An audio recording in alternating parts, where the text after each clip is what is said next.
Probably the most terrible thing that Jackson did is Indian removal. Before we get to that, though, one of the reasons he's able to do Indian removal is because as president, he spent a lot of time expanding the executive power at the expense of the Congress and the judicial branch. In fact, when we talk about the Cherokee and their resistance efforts, we're going to see that Jackson just ignores the Supreme Court, just ignores it. Throughout the 1820s, Jackson had the reputation as a Native American hunter, right?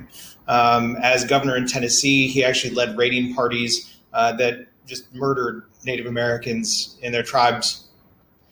As president in 1830, he's going to propose and get Congress to pass the Indian Removal Act, and it does exactly what it says in the title.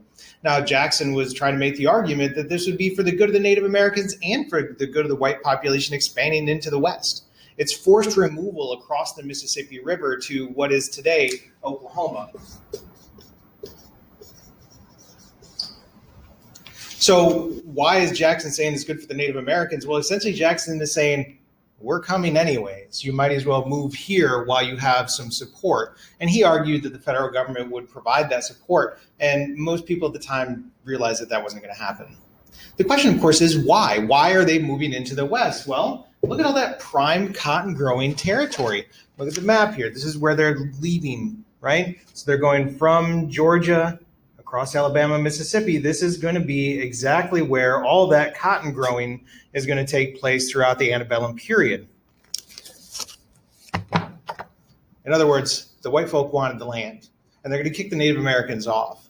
And this is going to lead to the Trail of Tears. Now, we're going to talk about the resistance to this. This isn't just something that the Native Americans passively accepted. They resisted, but the Trail of Tears is that forced migration, that forced move from Georgia, from Alabama, from those other territories over to Oklahoma.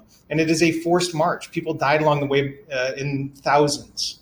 Native American families and homes are broken. Their land is taken away. And all of this is done because he expanded the judicial power so that he could ignore all the previous treaties and compromises that had been come to with those Native Americans along the way.